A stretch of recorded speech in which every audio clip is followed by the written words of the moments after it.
শিলিগুড়ির চম্পাশাড়িতে শ্রী গুরু বিদ্যা মন্দির স্কুল থেকে সিলিং ফ্যান চুরির ঘটনায় এক চোরকে গ্রেফতার করল পুলিশ। উদ্ধার হয়েছে 9টি সিলিং ফ্যান।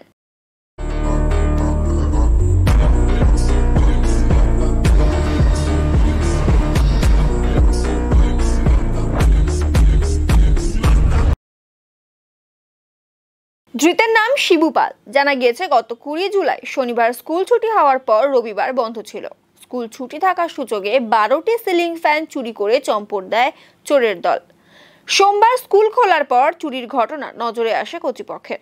এরপরই প্রধাননগর থানায় লিখিত অভিযোগ দায়ের করা হয়।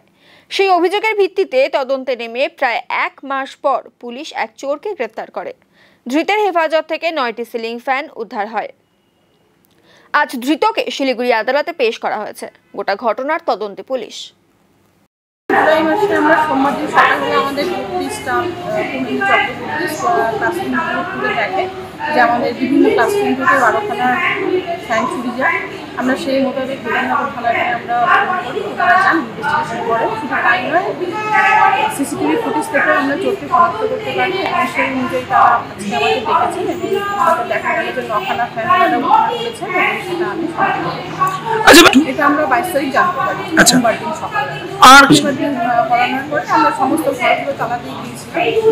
তারপরে সোমবারে এসে যখন তালা খুলি তখন দেখতে পাই যে আমাদের 12খানা ফ্যান আমাদের 22 তারিখে চুরি হয়েছিল। সেই মোতাবেক আজকে 24 তারিখ প্রধাননগর থানাকে ধন্যবাদ জানাবো।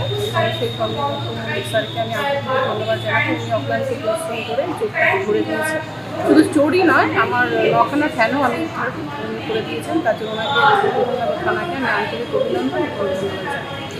দেখুন, আমাদের শ্রী গুরু বিদ্যা মন্দিরে হাই স্কুলে যে মাঠ আছে সেখান থেকে দাঁড়িয়ে আমি যেটা দেখতে পাই, সারাক্ষণ যে যুব সমাজ মাঠের মধ্যে যে একটা গ্যাদারিং করতে থাকে, শুধু তাই নয়, সারাক্ষণ যে মাদক আসক্ত হয়ে থাকে, সেই মাদকের পয়সা জোগাড় করার জন্য তারা এই সমস্ত কাজগুলো করছে।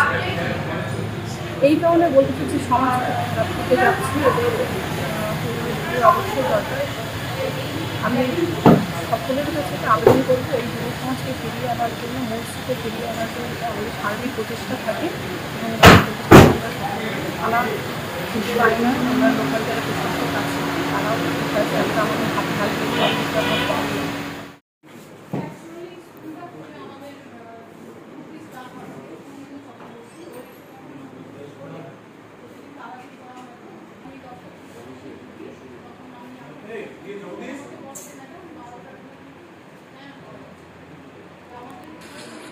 हेलो हाँ बोलिए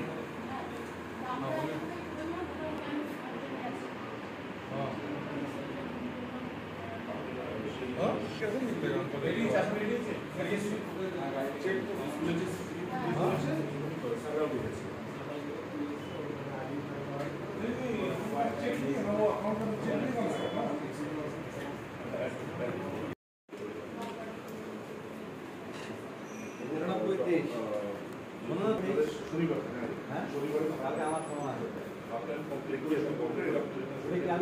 আমি তো